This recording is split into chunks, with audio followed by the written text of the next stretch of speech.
आज हम देखेंगे माइकोप्लाज्मा। माइकोप्लाज्मा जो होता है इसको बैक्टीरिया और वायरस के बीच संयोजक कड़ी माना जाता है। तो संयोजक कड़ी कब माना जाता है? जब किसी भी ऑर्गेनिज्म में दोनों के गुण उसमें पाए जाएं। जैसे कि इसको बैक्टीरिया और वायरस के बीच की कड़ी माना जा रहा है, तो इसमें दोनों के गुण पाए जाएंगे।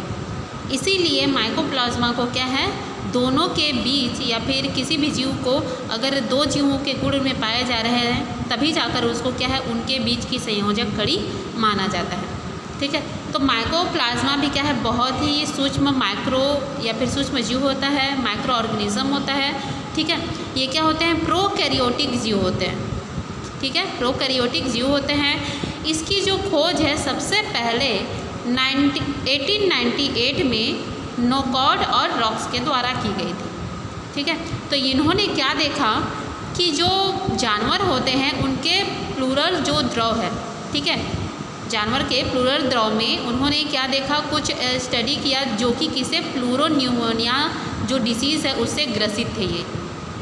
ठीक है, ये नाम है, ठीक है, ये बीमारी का नाम है। इस रोग से वो जो पशु थे वो ग्रसित थे। तो इस तरीके से बहुत सारे वैज्ञानिक हैं, जैसे कि डोई एवं उनके सहयोगी हो गए जिन्होंने प्लांट पर इसका स्टडी किया, जैसे पोटैटो विचेस ब्रूम दिया है, एस्टर येलो दिया हुआ है। साथ ही साथ और भी वैज्ञानिक हैं जैसे कि बोरेल एवं सहयोगियों ने भी इसका स्टडी किया और उसको क्या नाम दिया, प्लूरोन्यूमोनिया लाइक ऑर्गेनिज्म। मतलब ये जो माइकोप्लाज्मा होते हैं ये पशु में तो क्या बोलना चाहिए, बीमारियां फैलाते ही हैं, साथ ही साथ ये क्या हैं, जो प्लांट हैं उनमें भी बीमारियां फैलाते हैं। तो इसी तरीके से समय समय पर इसकी खोज की गई और इसका नाम समय समय पर अलग अलग रूप दिया गया। जैसे इसको पहले क्या बोला गया, माइकोप्लाज्मा जैसे काय, माइकोप्लाज्मा लाइक बॉडीज, MLB इस तरीके से बोला गया। बोरेल एवं सहयोगियों ने इसको क्या बोला कि प्लूरोन्यूमोनिया लाइक ऑर्गेनिज्म, इस तरीके से कहा, ये उसका नाम है।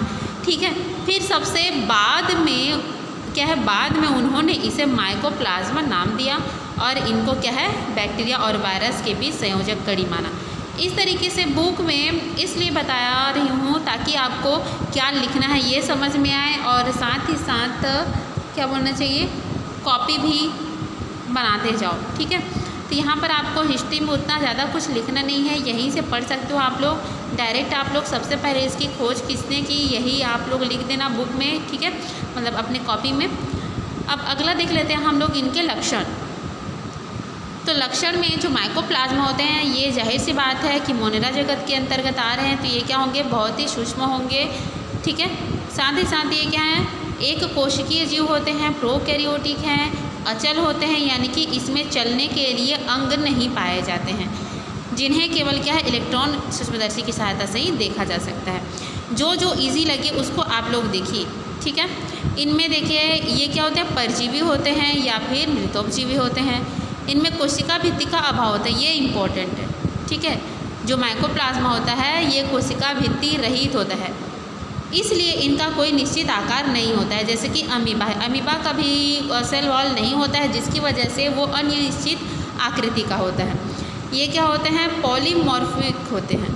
पॉलीमॉर्फिक यानी कि बहुरूपी यानी कि क्या बोलना चाहिए, अलग अलग रूप में ये पाए जाते हैं, इस तरीके से इसको बोल सकते हो।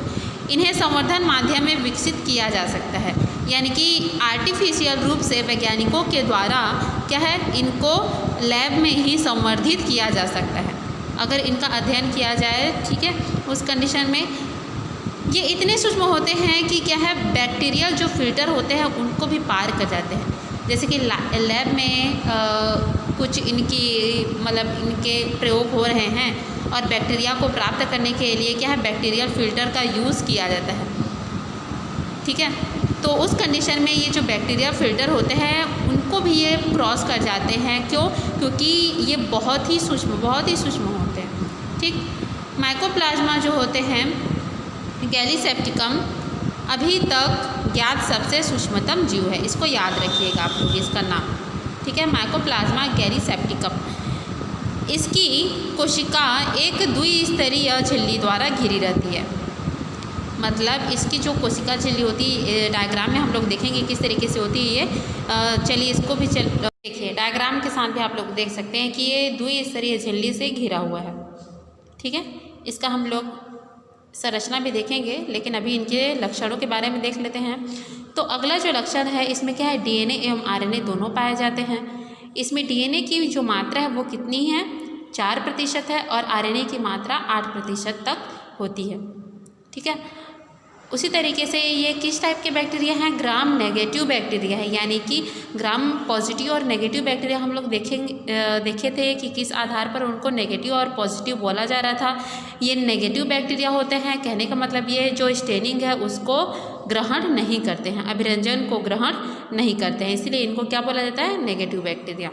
अधिकांश प्रतिजैविकों का इस पर कोई प्रभाव नहीं पड़ता, यानी कि जो बैक्टीरिया वायरस को मारने के लिए क्या एंटीबायोटिक यूज़ किया जाता है, तो अधिकांश जो एंटीबायोटिक होते हैं उनका प्रभाव माइकोप्लाज्मा पर नहीं पड़ता। मतलब कुछ ऐसे होते हैं जैसे कि ये टेट्रासाइक्लिन के प्रति क्या होते हैं, संवेदनशील होते हैं, यानी कि ये टेट्रासाइक्लिन मान लीजिए इन पर डाला जाए तो उनके प्रति ये क्या है, संवेदनशील होते हैं।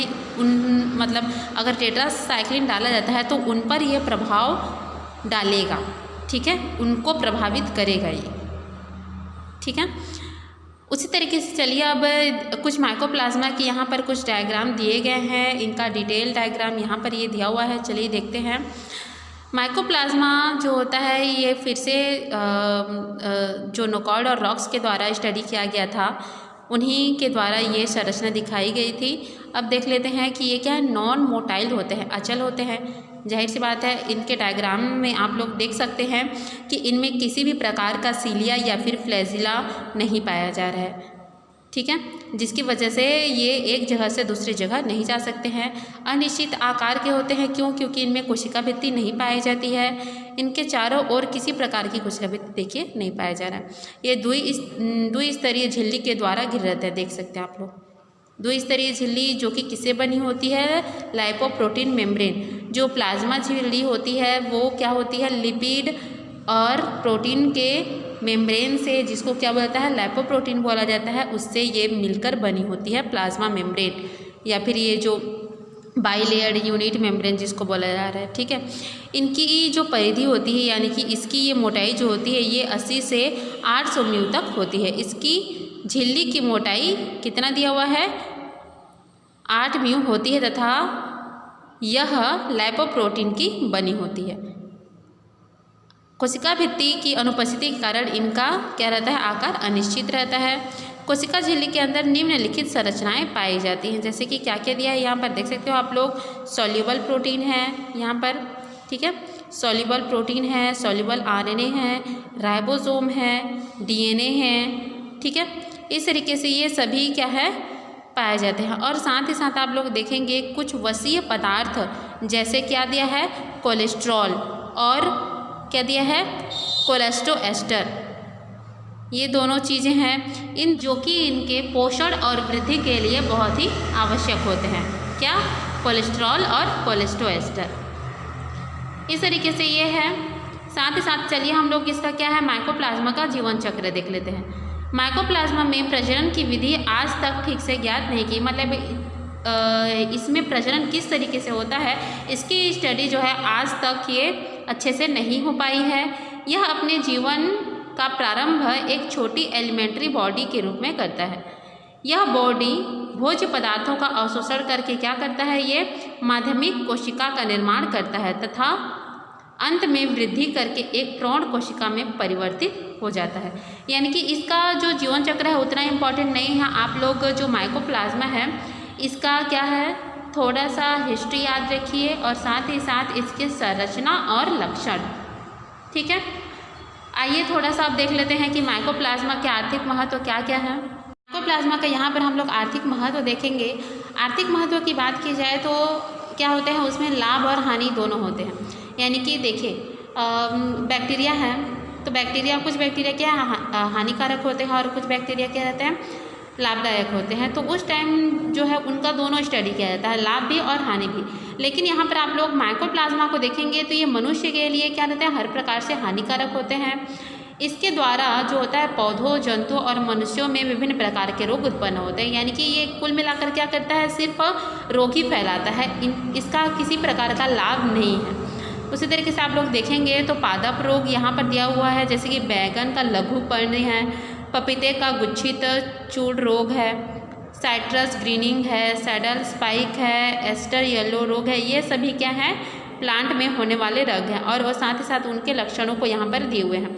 ये सारा चीज़ आप लोग लिख लेना कि ये किस तरीके से पादप में, जंतु में और मानव में ये रोग फैला रहे हैं। ठीक है, अगला हम लोग स्टार्ट करेंगे प्रोटिस्टा।